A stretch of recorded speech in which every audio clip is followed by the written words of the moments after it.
Hello everyone, my name is Rohit Singh and you are watching my YouTube channel RJS Studies. Today we will discuss about exponents. Exponent को हिंदी में घातांक कहते हैं और आज इसी के बारे में हम लोग चर्चा करेंगे।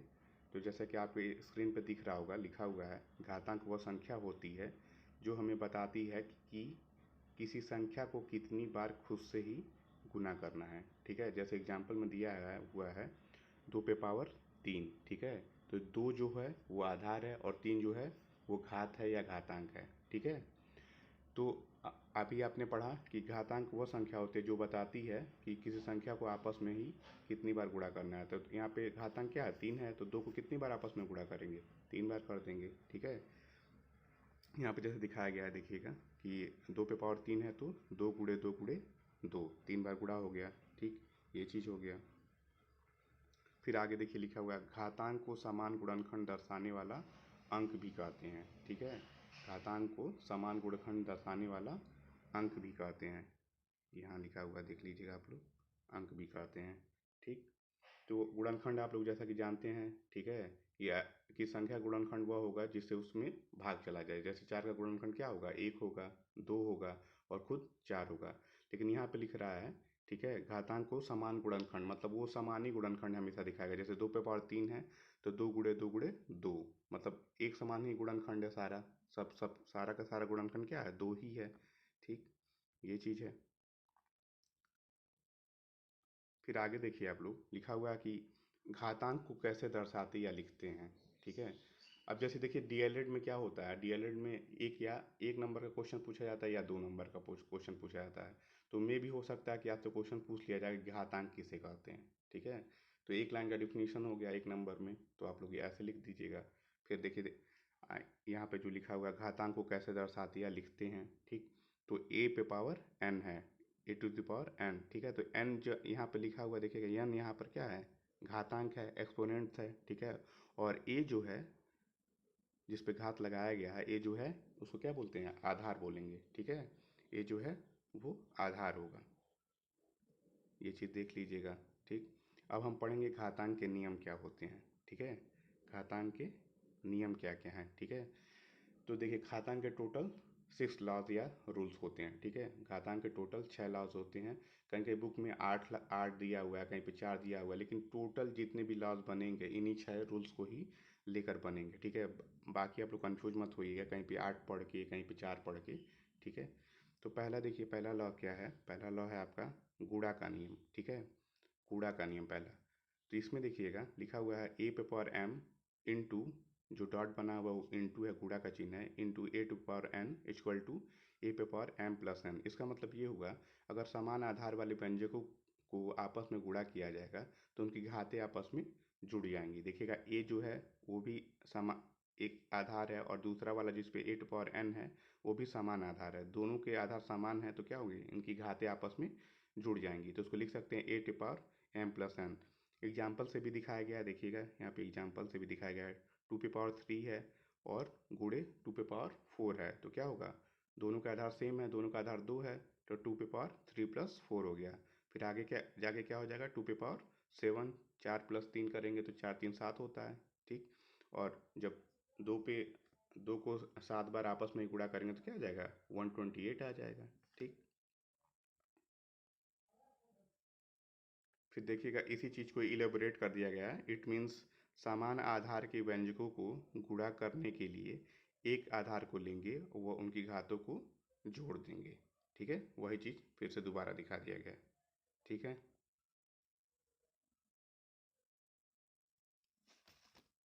फिर देखिएगा जो दूसरा नियम है भाग का नियम। ठीक है, हम दूसरा नियम देखेंगे, भाग का नियम।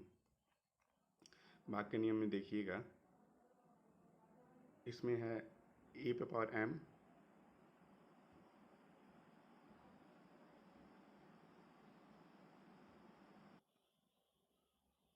इसमें देखिएगा ए पे पावर एम और भागा ए पे पावर एन। ठीक है, और या इसको लिख सकते हैं ए पे पावर एम बटे ए पे पावर एन। ठीक है, तो यहाँ पे भी क्या है, आधार सेम है। ठीक है, ए पे पावर एम है और बटे ए पे पावर एन है, तो जो ए पे पावर एन ऊपर जाएगा तो वो क्या होगा, माइनस हो जाएगा, ए पे पावर एम माइनस n हो जाएगा। ऐसे भाग का नियम में ये है, ठीक है। अगर समान आधार होंगे और बटे के रूप में होगा तो नीचे वाली राशि जब ऊपर आएगी तो उसका घात क्या होगा, माइनस में आके उसमें से घट जाएगा, ठीक है।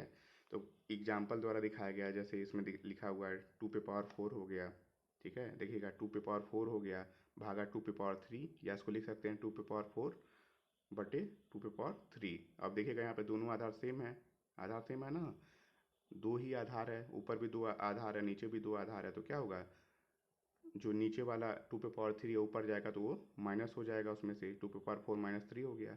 4 में से 3 घटाएंगे तो 1 आ जाएगा, 2 पे पावर 1 हो गया। तो 2 पे पावर 1 का मतलब 2, ठीक है, आपका आंसर आ जाएगा। फिर देखिए अगला जो है घात का नियम, ठीक है। तीसरा जो है घात का नियम। घात का नियम में ये है कि a पे पावर m लिखा हुआ है, ठीक है, और स्मॉल ब्रैकेट है उस पर लिखा हुआ है a पे पावर n, ठीक है। तो क्या होगा, दोनों घातों की आपस में गुणा हो जाएगी, a पे पावर m इंटू n हो जाएगा। इसको एग्जाम्पल द्वारा समझा दिया गया, देखिएगा एग्जाम्पल द्वारा 2 पे पावर 4 है, छोटा ब्रैकेट, ठीक है, उस पे पावर 3 है, तो क्या हो जाएगा 2 पे पावर 4 इंटू 3 हो जाएगा। कहीं भी ऐसा देखिएगा तो उन घातों का आपस में गुणा हो जाएगा, तो 4 × 3 हो गया, तो 4×3 = 12, ठीक है, ये भी आंसर आ गया। ये सारे नियम आपको याद करने होंगे क्वेश्चन सॉल्व करने के लिए, ठीक है। आगे भी कम्पिटिटिव एग्जाम में आपसे क्वेश्चन पूछा जाएगा तो ये सारे नियम आपको याद होने चाहिए। फिर आप देखिएगा चौथा नियम क्या है, घात का शून्य होना, ठीक है।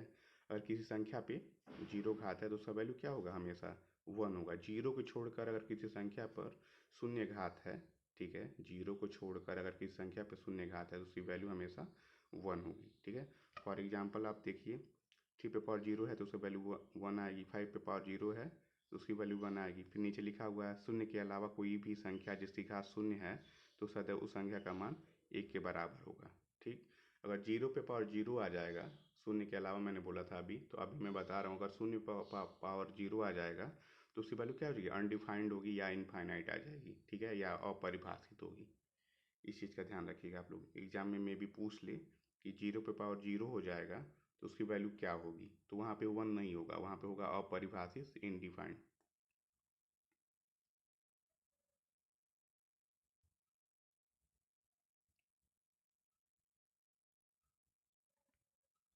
ठीक है। फिर अगला देखते हैं हम लोग। अगला है घातों का द्विपक्षीय नियम, ठीक है, घातों का द्विपक्षीय नियम। देखिएगा ये बहुत ही इंपॉर्टेंट नियम है, जो भी ट्रिकी क्वेश्चन होते हैं उसमें ये जरूर यूज किया जाता है, ठीक है। 2 नंबर में भी हो सकता है, इसी पे आधारित कोई क्वेश्चन पूछ लिया जाए आपसे, ठीक। तो यहाँ पे देखिएगा लिखा हुआ है a पे पावर m = 8 पर n, ठीक है, और नीचे लिखा हुआ है यह आधार समान होने पर घातें भी एक दूसरे की बराबर होंगी। देखिएगा दोनों तरफ लेफ्ट हैंड साइड और राइट हैंड साइड दोनों तरफ आधार क्या है, a है, ठीक है। तो दोनों का अगर आधार बराबर हो जाएगा दोनों साइड में तो घातें क्या होंगी, आपस में बराबर होंगे। और 8 पे पावर m = 8 पर n लिखा हुआ है तो घातें आपस में बराबर हो क्या हो जाएंगी, m बराबर n हो जाएंगी, ठीक।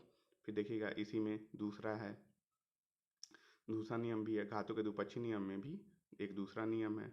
इसमें है a पे पावर m = b पे पावर m। यहाँ पे देखिएगा जो आधार है वो बराबर नहीं है, लेफ्ट हैंड साइड में आधार a है, राइट हैंड साइड में आधार b है, ठीक है, लेकिन घाते आपस में बराबर हैं, ठीक है। अगर घाते भी आपस में बराबर होंगे तो आधार आपस में बराबर हो जाएंगे, ठीक है। लिखा हुआ है घाते समान होने पर आधार भी एक दूसरे के बराबर होंगे, ठीक है। तो अतः a बराबर b। देखिएगा बहुत ही इंपॉर्टेंट ये लॉ है, इसको जरूर से याद रखिएगा।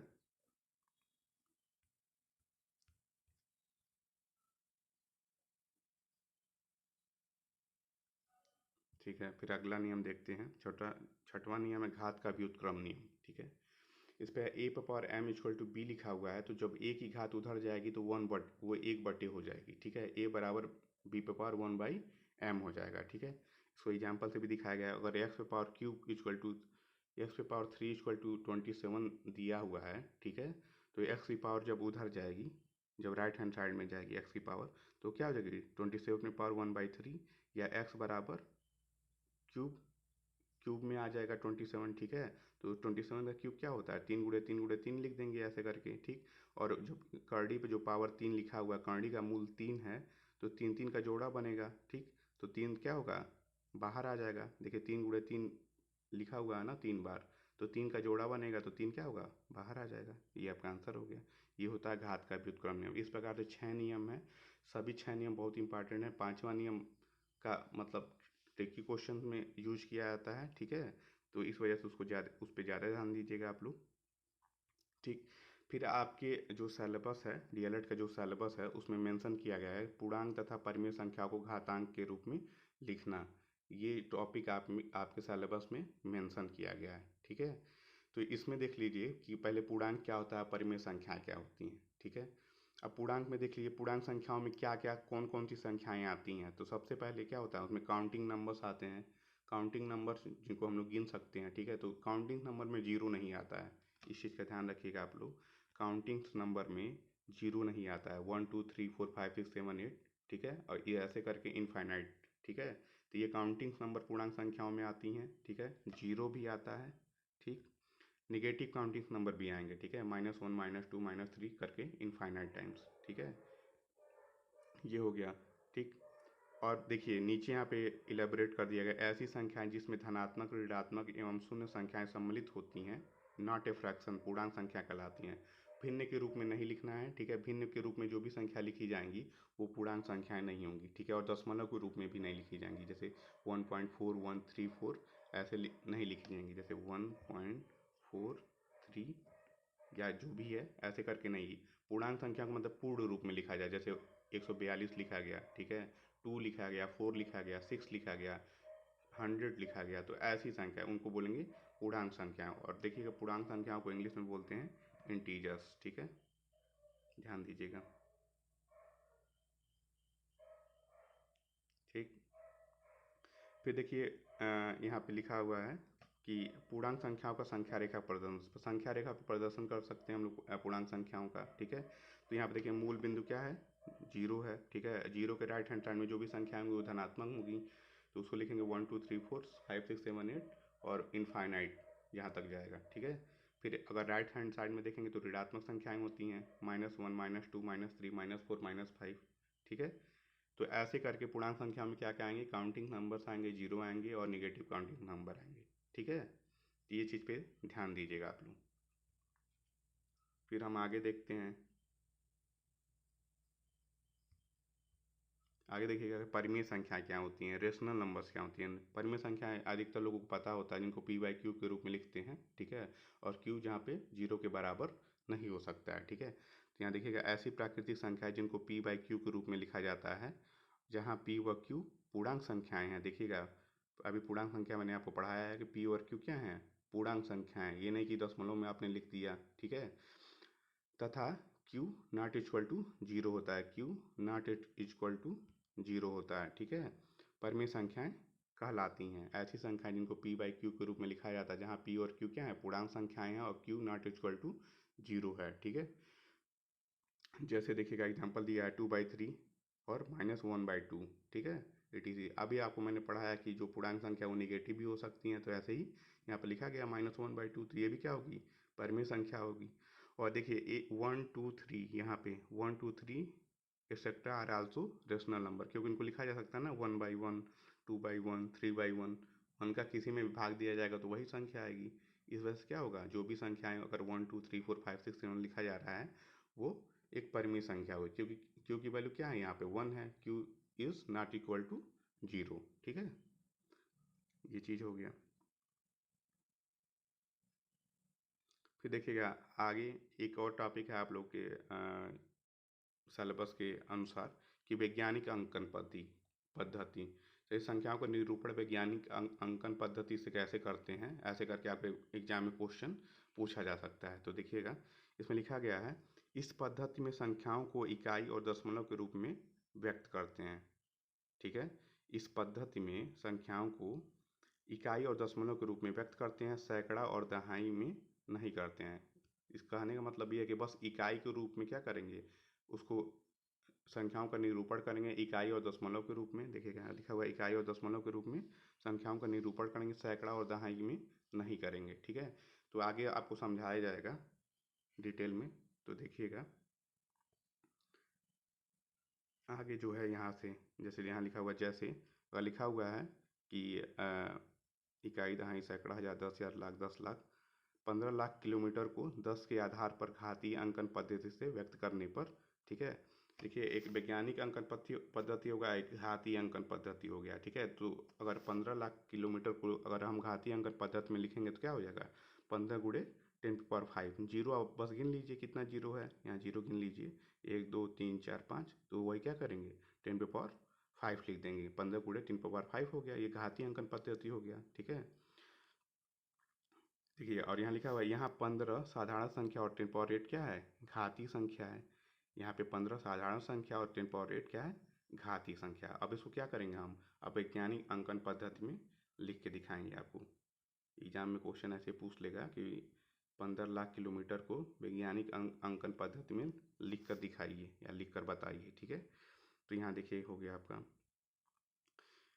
15 लाख किलोमीटर को कैसे लिखेंगे, 15 × 10⁵ किलोमीटर, ये घातीय अंकन पद्धति हो गया। अब देखिए, हम यहाँ पे ऊपर आपको बताया गया इकाई और दशमलव के रूप में व्यक्त करते हैं, तो हो जाएगा आपका 15 को दशमलव के फॉर्म में लिखेंगे तो 1.5 × 10⁶ किलोमीटर, ठीक है। यहाँ पे देखिएगा 1.5 × 10⁶ किलोमीटर, ठीक है। और देखिए 15 है और उसमें 1.5 उसको लिखेंगे तो 10⁵ था, तो उस पर एक और घात बढ़ के क्या हो जाएगा, 10⁶ हो जाएगा, ठीक है। अब देखिए, अगर 1.5 में 10⁶ का गुणा करेंगे तो क्या आंसर आएगा, 15 लाख ही आएगा, ठीक है। आप करके देख लीजिएगा, 1.5 में अगर 10⁶ का गुणा करेंगे तो क्या होगा, 15 लाख ही आंसर आएगा। फिर देखिएगा एक दूसरा क्वेश्चन है कि 0.00035 को वैज्ञानिक अंकन पद्धति में व्यक्त कीजिए, ठीक है। तो इसको कैसे लिखेंगे, अब देखिए दशमलव हटाने के लिए हम क्या करते हैं, दशमलव के बाद जितनी संख्या होती है उतने से 10 उतना घात लगाकर उतने से भागा दे देते हैं। जैसे कि दशमलव के बाद कितनी संख्याएं हैं, यहाँ देखिएगा 1 2 3 4 5, ठीक है। तो 35/10⁵ लिख देंगे, ठीक है। तो ऐसे करके क्या होगा, दशमलव हट गया, ठीक। अब देखिए अभी 35 हो गया, गुणे 10⁻⁻5 हो जाएगा, यहाँ पे 10⁻⁻5 हो जाएगा। अब ये कैसे होगा, घात का व्युत्क्रम नियम, लास्ट वाला नियम देखिएगा, ठीक है। लास्ट वाला नियम नहीं, अभी मैं बता रहा हूँ आपको।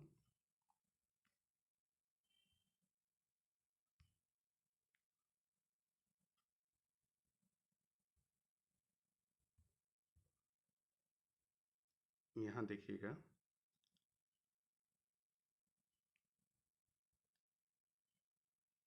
भाग का नियम, ठीक है। जो ये है घातांक का भाग का नियम, ठीक है। ये चीज़ यहाँ पे लग जाएगी, ठीक। फिर यहाँ देखिएगा, ठीक। इसको क्या करेंगे, 35 × 10⁻⁵ लिख देंगे, ठीक है। अगले स्टेप में क्या करेंगे, 35 को क्या करेंगे, दशमलव में लिख लेंगे, 10⁻5 हो गया, गुणे 10⁻1 हो जाएगा। अभी मैंने आपको बताया कि अगर 35 लिखा हुआ उसको 10⁻5 3.5 लिखना है तो उसको क्या लिखेंगे, 10⁻1 से गुणा कर देंगे, ठीक है। और यहाँ पे हो जाएगा 10⁻⁻5, ठीक। और ये देखिए यहाँ पे घात क्या है, आधार क्या है, दोनों सेम है, 10 है, ठीक है। आधार क्या है, दोनों का सेम है, तो दोनों की घातें क्या होंगी, आपस में जुड़ जाएंगी, ठीक है। तो 3.5 इंटू 10⁻1 ± 5 हो गया, ठीक है। प्लस माइनस माइनस हो जाएगा, तो 3.5 गुणे 10⁻1 - 5 हो गया, ठीक है। फिर अगला क्या स्टेप क्या हो जाएगा, 3.5 गुणे 10⁻⁻4, ये हो गया आपका वैज्ञानिक अंकन पद्धति। तो इसमें कुल मिलाकर ये करना है कि इकाई अंक में और दशमलव के रूप में इसको लिखना है, ठीक है। तो ये हो जाएगा वैज्ञानिक अंकन पद्धति। दशमलव लगाना हटाना आपको आता ही होगा, इतना मैं मान के चलूँगा, ये बहुत ही बेसिक है, ठीक है। और नेक्स्ट क्लास में आपको बताया जाएगा, इससे इससे रिलेटेड कुछ क्वेश्चंस आपको सॉल्व करा दिए जाएंगे, ठीक है। प्रीवियस ईयर में जो क्वेश्चन पूछे गए हैं उस इन चैप्टर से रिलेटेड, घातांक से रिलेटेड, एक्सपोनेंट से रिलेटेड वो क्वेश्चंस आपको सॉल्व करा दिए जाएंगे। क्योंकि क्या होता है, प्रीवियस ईयर क्वेश्चन में जो क्वेश्चंस पूछे होते हैं वो कई बार रिपीट कर लिए जाते हैं, हो सकता है आपके इसी एग्जाम में पूछ लिया जाए जो एग्जाम होने वाला है, ठीक है। चलिए मिलते हैं नेक्स्ट क्लास में, आप सभी का बहुत बहुत धन्यवाद।